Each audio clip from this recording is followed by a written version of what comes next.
Hello SI గారు. SI గారు, నేను ఒక హాఫ్ అన్ అవర్లో మీ దగ్గరికి వస్తాను. అఫ్కోర్స్ మిస్సింగ్ కేసే అనుకోండి. Yeah, thank you. మీరేదో చెప్తున్నారు. అది అసలేం వినపడట్లేదే. కాస్త దగ్గరగా వెళ్ళి వింటే బెటర్.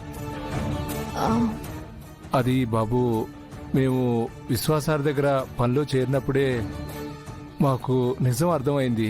సారు కఠినంగా ఉండటంతో మేము భయపడ్డాం. దేని గురించి భయపడ్డారు?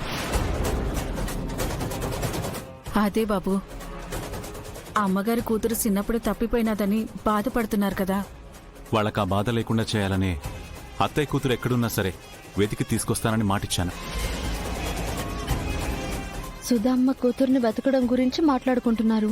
అయినా ఇందులో సీక్రెట్ ఇంకేముంది? మీరు ఆ మాట నిలబెట్టుకునే సమయం వచ్చింది బాబు. మీరేమంటున్నారో నాకు అర్థం కావట్లేదు. బాబాయ్, మీరు అసలు విషయం చెప్పకుండా ఊరికే నసుకుతారేంటి? సరే నానే చెప్తాను అసలు ఏం జరిగిందంటే సుధా గారు. సుధాతే కాల్ చేస్తుంది. హలో హలో అత్తయ్య, నేనే నీకు కాల్ చేద్దాం అనుకుంటున్నాను. మీ అమ్మాయిని వెతికే ప్రయత్నాలు ఈ రోజు మొదలు పెట్టాను. ఇప్పుడే ఎస్ఐ గారితో కూడా మాట్లాడాను. రుద్ర, నా కూతురు ఎక్కడుందో తెలిసిపోయింది.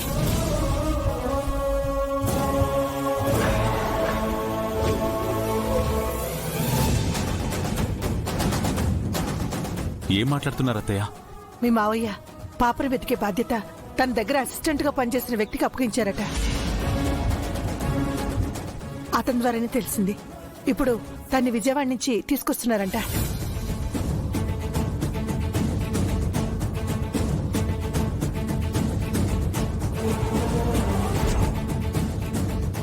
అవునా? సరే అత్తయ్య, నేను ఇప్పుడే బయలుదేరి వస్తున్నాను. ఏంటనేది అత్తయ్య కూతురు ఎక్కడుందో తెలిసిపోయిందట.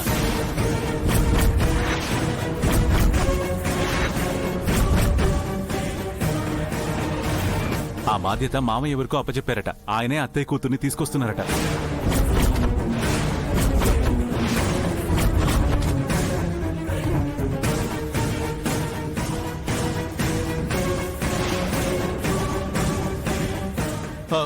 అమ్మగారి కూతురు దొరికేసిందా? అది బాబు, నేను అర్జెంటుగా అత్తయ్య దగ్గరికి వెళ్ళాలి. నేను మళ్ళీ మీతో మాట్లాడతాను. Okay, thank you. బాబు